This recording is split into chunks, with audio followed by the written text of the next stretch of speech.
नमस्कार, मैं महिमा किराड़ू आदर्श विद्या मंदिर शंकर विद्यापीठ माउंट आबू से हिंदी अध्यापिका। बच्चों, आज हम कक्षा 7वीं का वसंत भाग 2 का जो हमारा पाठ है 19 उसे पढ़ेंगे। उसका नाम है आश्रम का अनुमानित व्यय। बच्चों, ये जो चैप्टर है, ये जो पाठ है, ये मोहनदास करमचंद गांधी जी के द्वारा लिखित है।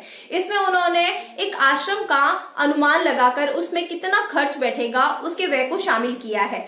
बच्चों, ये एक प्रकार का लेखा जोखा है जिसके संविधान को स्वयं महात्मा गांधी जी ने निर्मित किया था। बच्चों, जब महात्मा गांधी जी दक्षिण अफ्रीका से भारत लौटे थे तो उन्होंने एक अहमदाबाद में आश्रम की स्थापना की थी। उसी की पहले उन्होंने लेखा जोखा लिख करके तैयार किया था। तो चलिए बच्चों, चैप्टर को शुरू करते हैं। पाठ है हमारा आश्रम का अनुमानित व्यय। मोहनदास करमचंद गांधी द्वारा लिखित लेखा जोखा है, क्योंकि उन्होंने लिख करके विवरण तैयार किया है। अहमदाबाद में आश्रम की स्थापना की थी, जो कि वो जब दक्षिण अफ्रीका से लौटे थे तब उन्होंने इस आश्रम की स्थापना की थी। पाठ में उसी आश्रम के व्यय के अनुमान का विवरण दिया गया है। तो चलिए बच्चों, हम चैप्टर को शुरू करते हैं। सबसे पहले उन्होंने आश्रम में आने वाले लोगों की संख्या को देखा।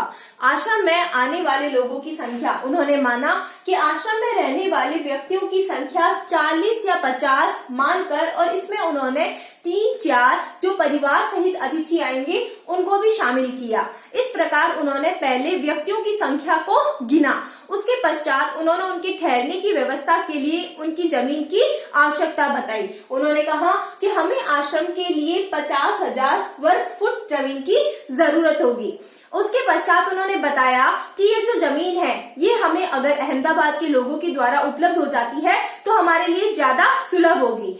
उसके पश्चात उन्होंने बताया कि जब इतने व्यक्ति हमारे यहाँ पर ठहरेंगे तो हमें खेती करने के लिए भी जमीन की आवश्यकता रहेगी, और ये जो खेती की जमीन होगी बच्चों, ये 5 एकड़ भूमि हमें कम से कम चाहिए। उसके साथ उन्होंने इस चीज का भी विवरण दिया, जब हम खेती करेंगे तो हमें खेती के औजारों की भी आवश्यकता होगी, जिसका भी उन्होंने नाम का उल्लेख दिया है, जिस प्रकार से फावड़ा इत्यादि सामान उन्होंने लिखा है। उसके बाद उन्होंने वहां रहने वाले लोगों, काम करने वाले लोगों की संख्या को भी गिना और उनके खाने पीने के लिए रसोई के सामान का भी विवरण दिया और प्रति व्यक्ति के हिसाब से उसका खर्च बताया।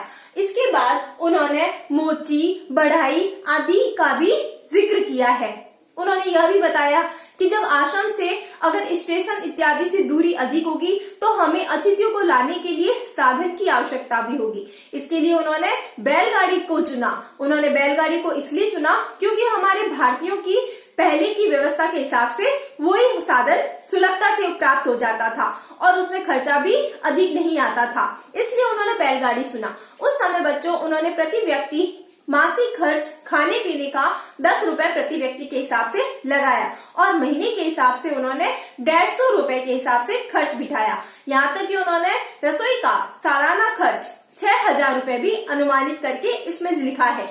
इसके पश्चात उन्होंने वहां रहने वाले लोगों के लिए एक पुस्तकालय की व्यवस्था का भी उल्लेख किया। उन्होंने कहा वहां आने वाले लोगों को और अतिथियों को एक पुस्तकालय उपलब्ध होगा, जिसमें उन्होंने 3,000 किताबों की मांग रखी और इन किताबों को सुरक्षित रखने के लिए उन्होंने उनकी अलमारियों की व्यवस्था का भी जिक्र किया। तो इस प्रकार बच्चों, महात्मा गांधी जैसे बड़े व्यक्ति भी जब अपने कामों का उल्लेख लिख करके और फिर उन्हें लागू करते थे, तो उसी प्रकार से हमें भी यह शिक्षा दी है इस पाठ के माध्यम से कि हमें कोई भी कार्य शुरुआत करने से पहले सबसे पहले हमें उसका लेखा जोखा तैयार करके फिर उस कार्य की शुरुआत करनी चाहिए। तो आपको बच्चों पाठ समझ में आ गया होगा। धन्यवाद।